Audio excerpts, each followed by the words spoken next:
વહાલા દર્શક મિત્રો, જેઓ વિશ્વાસમાં મજબૂત છે તેઓને પ્રેરિત પાઉલ એવો ઉપદેશ આપે છે કે તેઓએ પોતાની ઈચ્છાઓ સંતોષવાને બદલે જેઓ વિશ્વાસમાં નબળા છે તેવા લોકો માટે અને તેમના કલ્યાણ અને ઉન્નતિ માટે પ્રયત્ન કરવો જોઈએ. શું આપણે એ પ્રમાણે કરીએ છીએ?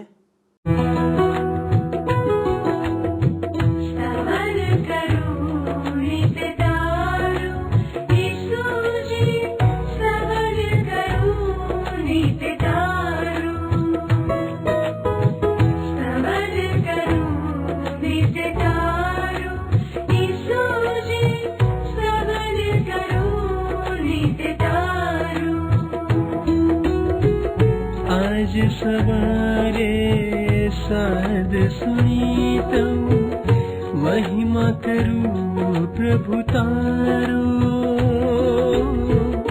महिमा करूं प्रभु तारो, सवन करूं नित्य तारो.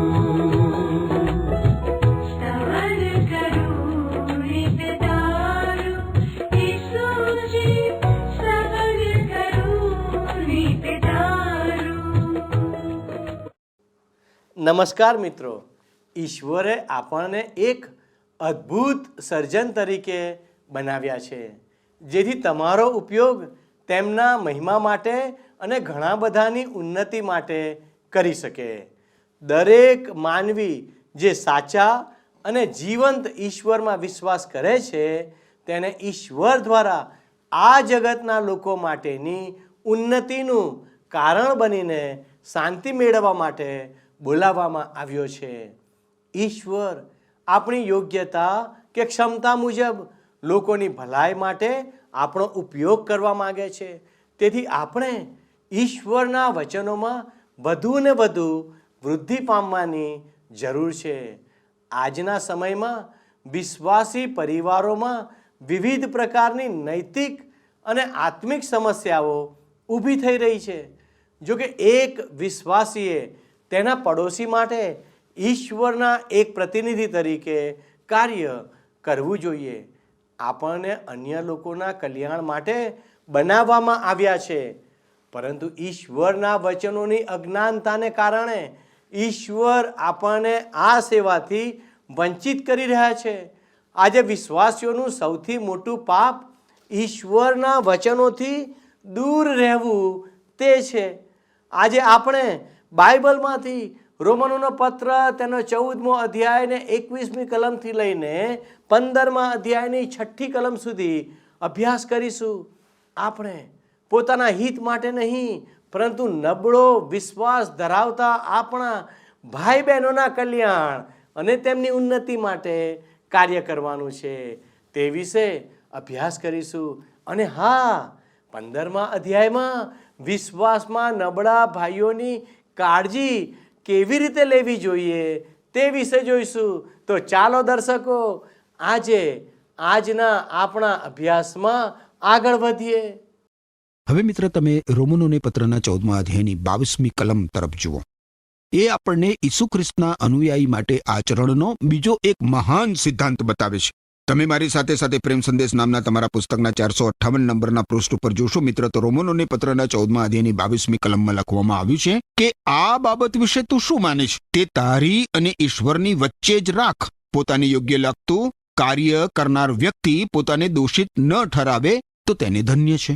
હવે આ કલમનો એક બીજો અનુવાદ જોઈશું. તને જે વિશ્વાસ છે તે તારી અને ઈશ્વરની વચ્ચે જ રાખ. તારી અને ઈશ્વરની વચ્ચે જ. પોતાને ઠીક લાગતી વસ્તુ નહીં કરીને પોતાની જાતને દોષ મુક્ત રાખનાર માણસને ધન્ય છે. ઈસુ ખ્રિસ્તના અનુયાયી માટે આચરણનો આ એક બીજો સિદ્ધાંત છે મિત્ર.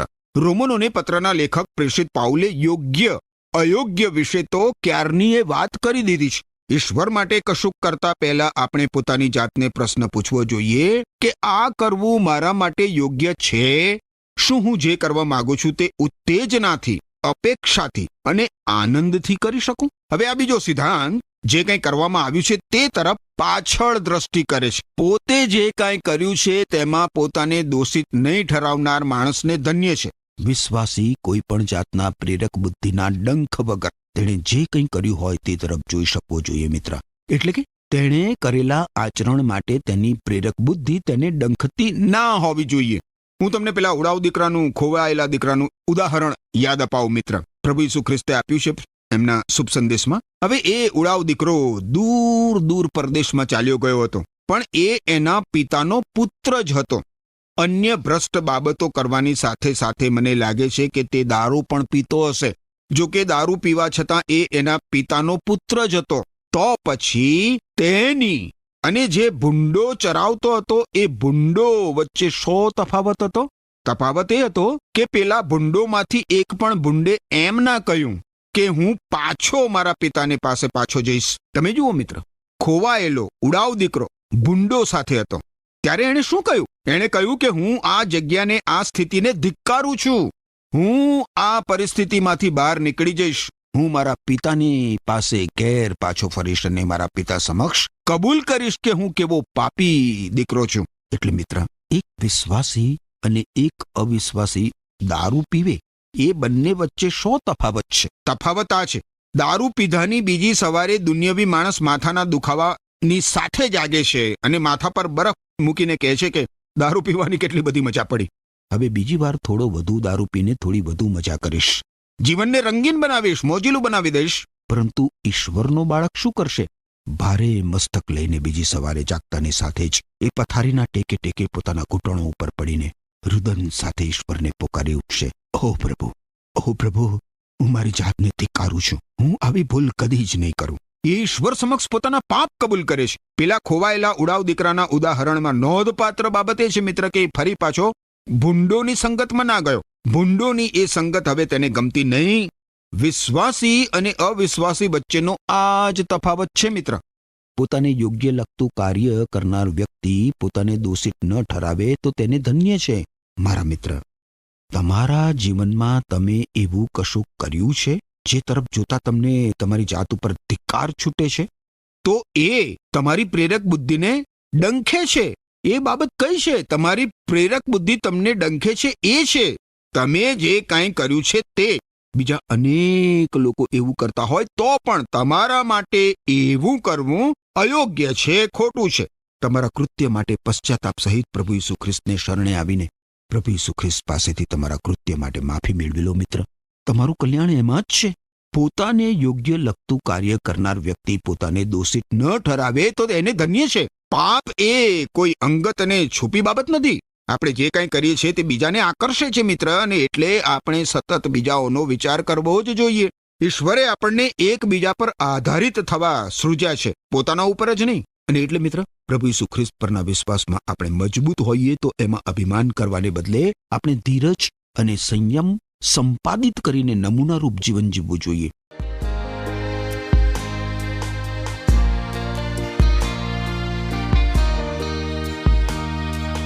તારું વચન મારા માર્ગને સારું છે અજવાળું. તારું વચન મારા આત્માને સારું બળ દેનારું. તારા વચનના સર્વ ખુલાસા આજે તું પ્રગટાવ. તારા વચનના સર્વ મર્મોને આજે તું સમજાવ. તારું વચન બતાવ. તારું વચન મારા માર્ગને સારું છે અજવાળું.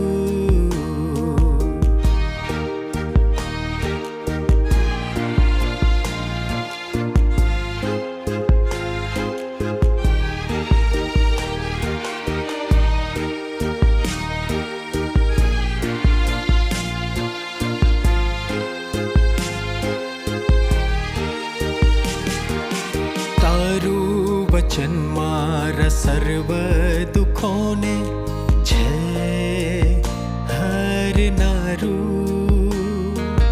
તારું વચન મારી સર્વ વ્યથાને દૂર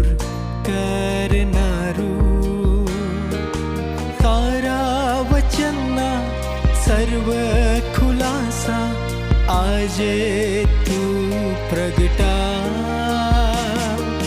તારા વચનના સર્વ મર્મોને આજે તું સમજા તારું વચન બતા.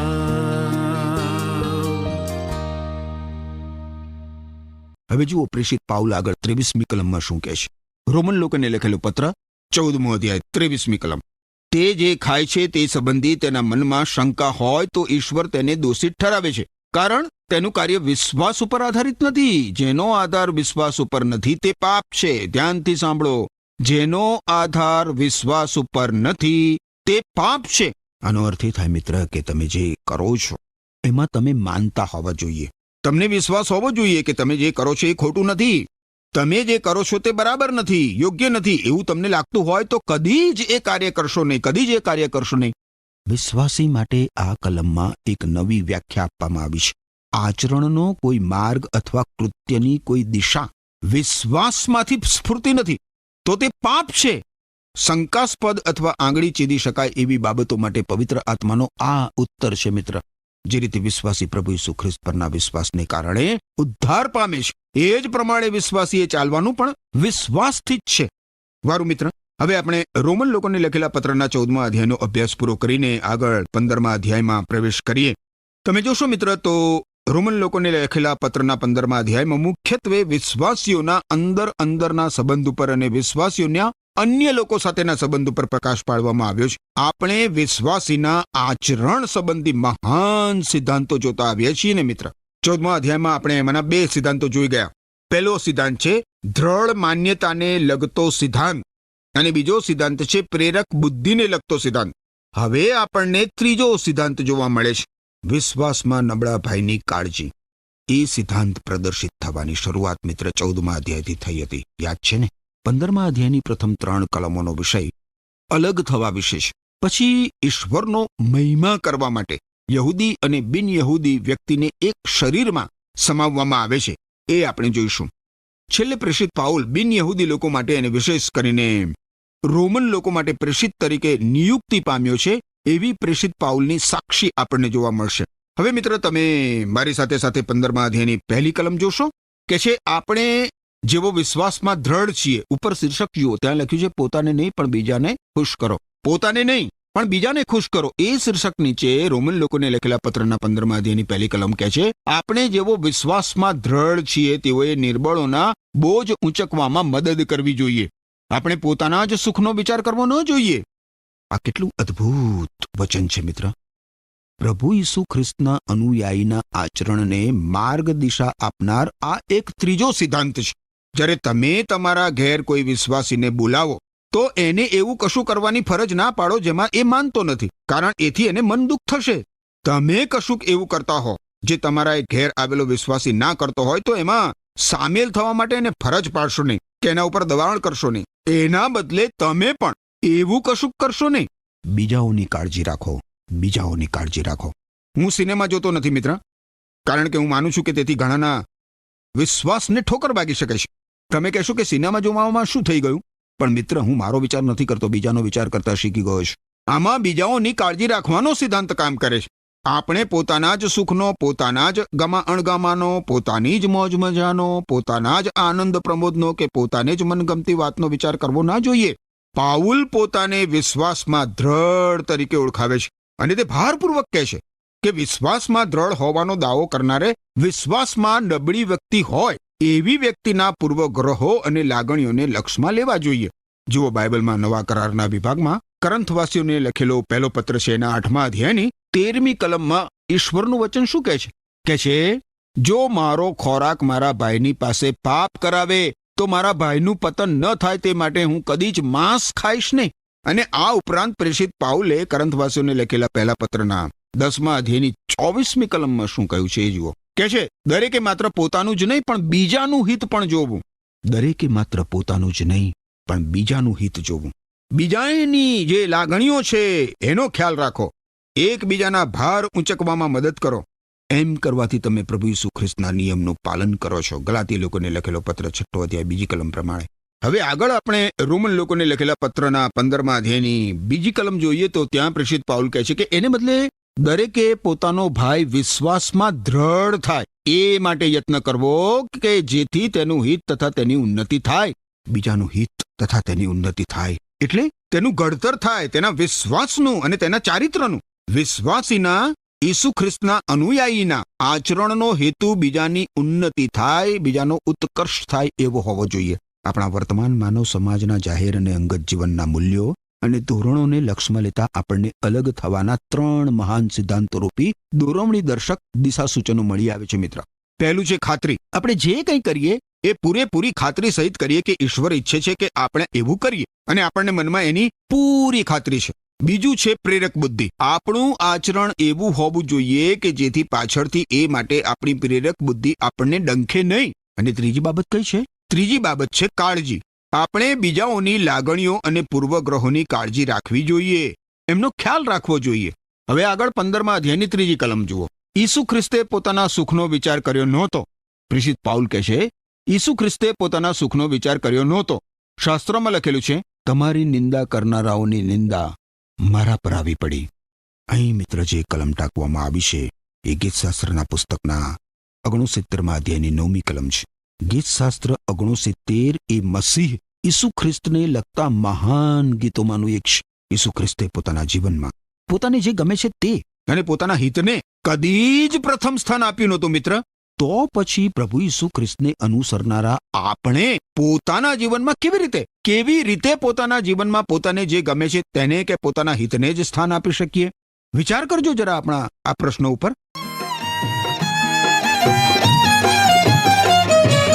રાખો રાખો તમે પ્રીતિ, હે પ્રભુ ઈસુએ દીધી રીતિ.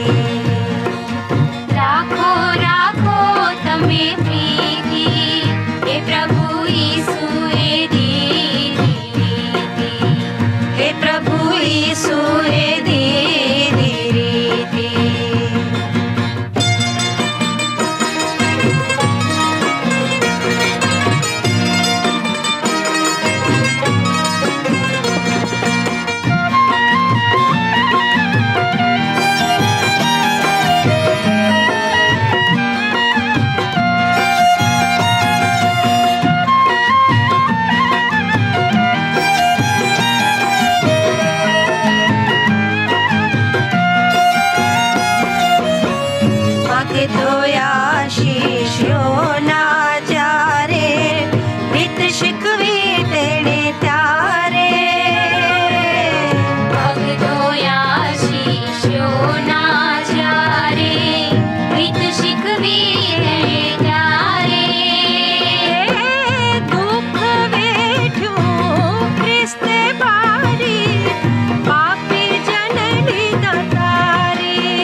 ખેર આગળ 4th કલમ જોશો. રોમન લોકોને લખેલો પત્ર 15મો અધ્યાય 4th કલમ. શાસ્ત્રમાં જે કંઈ લખવામાં આવ્યું છે તે તો આપણને શિક્ષણ આપવા માટે છે, જેથી શાસ્ત્રમાંથી મળતા ધીરજ અને ઉત્સાહથી આપણામાં આશા ઉત્પન્ન થાય. બાઇબલમાંના જૂના કરારના વિભાગમાં ઈશ્વરના વચનો આજે પણ મિત્ર વિશ્વાસીના જીવનમાં ચોક્કસ રીતે લાગુ પડે છે. જૂના તેમજ નવા કરારમાંના ઈશ્વરના બધા જ વચનો આપણને શિક્ષણ આપવા માટે છે મિત્ર. ઈશ્વરના વચનોની અવગણના કરવી એ જ સૌથી મોટું પાપ છે. ઈશ્વર ઈચ્છે છે કે આપણે એમના પવિત્ર વચનો બાઇબલમાંથી શીખીએ. બાઇબલનું જ્ઞાન આપણને કેવો ફાયદો કરે છે? બાઇબલમાંથી મળતા ધીરજ અને ઉત્સાહથી આપણામાં આશા ઉત્પન્ન થાય છે. બાઇબલમાંના ઈશ્વરના પવિત્ર વચનો આપણને ધીરજ, ઉત્સાહ અને આશા પૂરા પાડે છે. વર્તમાન પત્રમાં આપણને કોઈ જ આશા પ્રાપ્ત થતી નથી. થાય છે કંઈ? આધુનિક સાહિત્યમાં પણ આપણને કશી આશા નથી મળતી. કોઈ પણ ક્ષેત્રમાં તમે નજર દોડાવો મિત્ર, ક્યાંયથી એ તમને આશા મળે એમ છે? અરે આજની દુનિયામાં દ્રષ્ટિ કરવાથી અંધકાર અને અંધાધૂંધી જ બધે નજરે પડે છે. સાચી આશા તો મિત્ર ઈશ્વરના પવિત્ર વચનોમાંથી જ મળે છે. કરંથવાસીઓને લખેલો પહેલો પત્ર તમે જુઓ, એના 10મા અધ્યાયની 11મી કલમ. 10મા અધ્યાયની 11મી કલમ જોશો તો લખ્યું છે કે આ બધી બાબતો બીજાઓને નમૂનારૂપ થવા માટે બની અને આપણને ચેતવણી મળે માટે લખવામાં આવી છે, કારણ આપણે અંતિમ દિવસોમાં જીવીએ છીએ. બાઇબલમાંના ઈશ્વરના બધા જ વચનો મિત્ર આપણા શિક્ષણ માટે છે, જે દ્વારા આપણા જીવનોમાં ધીરજ, ઉત્સાહ અને આશા મળે છે. હવે તમે રોમન લોકોને લખેલા પત્રના 15મા અધ્યાયની 5મી કલમ જુઓ. અહીં પ્રેષિત પાઉલ કહે છે, તમે ઈસુ ખ્રિસ્તના નમૂનાને અનુસરો. તમે ઈસુ ખ્રિસ્તના નમૂનાને અનુસરો અને એમ તમારામાં એક સરખું દ્રષ્ટિબિંદુ રાખી શકો તે માટે ધીરજ તથા ઉત્તેજનાના જરા સમાન ઈશ્વર તમને સહાય કરો. અહીં પ્રેષિત પાઉલ યહૂદી તેમજ બિન યહૂદી બંને પ્રભુ ઈસુ ખ્રિસ્તના નમૂનાને અનુસરે અને એક સરખું દ્રષ્ટિબિંદુ રાખી શકે એ માટે પ્રાર્થના કરે છે. અને આનું કારણ આપતા 6ઠ્ઠી કલમમાં એ કહે છે, એ માટે કે તમે બધા સાથે મળીને એકી અવાજે ઈશ્વર એટલે આપણા પ્રભુ ઈસુ ખ્રિસ્તના પિતાની સ્તુતિ કરો. ઈશ્વર સ્તવનમાં મિત્ર, ઈશ્વરની સ્તુતિમાં યહૂદી તેમજ બિન યહૂદી લોકો વચ્ચે એવી એકતા હોવી જોઈએ જે વિશ્વાસીઓમાં રહેલી એકતા પ્રદર્શિત કરનાર હોય. જ્યાં સુધી વિશ્વાસીઓના જીવનો ઈશ્વરની પૂરેપૂરી આધીનતામાં આવી ઈશ્વરને એકરૂપ થતા નથી, ત્યાં સુધી વિશ્વાસીઓના સામૂહિક જીવનોમાં એકતા આવી શકતી નથી. પણ અહીં ઈશ્વરનું વચન તો હઠેઠપૂર્વક આપણને કહે છે કે એ માટે તમે બધા સાથે મળીને એકી અવાજે ઈશ્વર એટલે આપણા પ્રભુ ઈસુ ખ્રિસ્તના પિતાની સ્તુતિ કરો.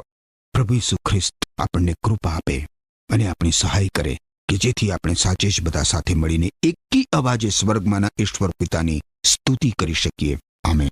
પ્રિય મિત્રો, જેમ પ્રભુ ઈસુએ કર્યું તેમ આપણે પોતાની જાતને નહીં પણ નબળા વિશ્વાસી ભાઈઓ તથા બહેનોને ખુશ કરવાનો પ્રયત્ન કરવાનો છે. વિશ્વાસમાં જેઓ નબળા છે તેમને ટેકો આપવા માટે મજબૂત વિશ્વાસ ધરાવતા લોકોએ મદદ કરવી જોઈએ. હંમેશા તેમને મદદ કરવા અને તેમના વિશ્વાસમાં વધારો થાય તે માટે પ્રોત્સાહિત કરવા માટે કાર્ય કરવું જોઈએ. સંત પાઉલ ગીતશાસ્ત્ર 69 અને 9માંથી વચન લઈને કહે છે, ખ્રિસ્તે દુઃખ સહન કર્યું કારણ કે તેઓ ઈશ્વરની સેવા કરતા હતા. જૂનો કરાર ઈશ્વરના વિશ્વાસુ પ્રેમ વિશે બોલે છે અને તે વિશ્વાસીઓને ભવિષ્ય અને આશાનું વચન આપે છે. ઈશ્વર જે આશા આપે છે તે ક્યારેય કોઈને પણ નિરાશ કરતો નથી. સંત પાઉલ જેઓ વિશ્વાસમાં શક્તિશાળી છે તેઓને નબળાઓનો બોજ ઉચકવા માટે પ્રોત્સાહન આપે છે. તેઓને નબળાઓની ઉન્નતિ કરવા માટે પ્રોત્સાહિત કરવા માટે વિશ્વાસમાં શક્તિશાળી લોકોને પ્રભુ ઈસુ ખ્રિસ્તની નિસ્વાર્થ સેવાની યાદ અપાવે છે. જૂના કરારના શાસ્ત્રો અને ઈશ્વરની મદદ વડે ધીરજ રાખીએ અને પવિત્ર શાસ્ત્રમાંના દિલાસાથી આશા રાખીએ જેથી આપણે ઈશ્વરનો મહિમા કરી શકીએ. મિત્રો, જો તમે વિશ્વાસમાં મજબૂત છો તો જેઓ વિશ્વાસમાં નબળા છે તેમને પ્રોત્સાહન આપવા શું તમે તૈયાર છો? આ બાબત સમજવા ઈશ્વર તમને સહાય કરે અને આવો આપણે ઈશ્વરની મદદ માગીએ, માટે પ્રાર્થના કરીએ. ભલા ઈશ્વર પિતા, તમે અમને મદદ કરો કે અમે વિશ્વાસમાં વધુ મજબૂત બનીએ, અને જેઓ વિશ્વાસમાં નબળા છે તેઓને મદદ કરવા માટે અમને તૈયાર કરો. અમારા કુટુંબો પર તમારી આશીષ આપો. વાલા પ્રભુ, આ દિવસોમાં તમે અમને સાચવો, સંભાળો અને તમારી કૃપામાં રાખો. અમારી આ વિનંતી ઈસુના નામમાં માગીએ છીએ. આમીન. વાલા દર્શકો, આજનું પ્રસારણ આપને કોઈક રીતે મદદ કરી રહ્યું છે, અને એટલે મારી વિનંતી છે, જો આજે ઈશ્વરે તમને આશીર્વાદ આપ્યો છે તો અમને એક ફોન કરશો. અમે આપના ફોનની રાહ જોઈ રહ્યા છે. ઈશ્વર આજે આપની દરેક જરૂરિયાતોને પૂરી પાડે, અને આજે તમે બહાર કંઈ પણ જગ્યાએ જાઓ, ઈશ્વર આપની રક્ષા કરે, આપની સહાય કરે. એ જ પ્રાર્થના સાથે હું આપની વિદાય લઉં છું. આમેન.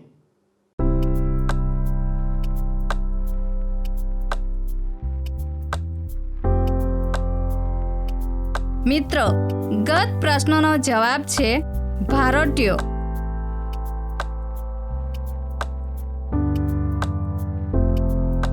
આજનો પ્રશ્ન છે, સાચી આશા શામાંથી મળે છે?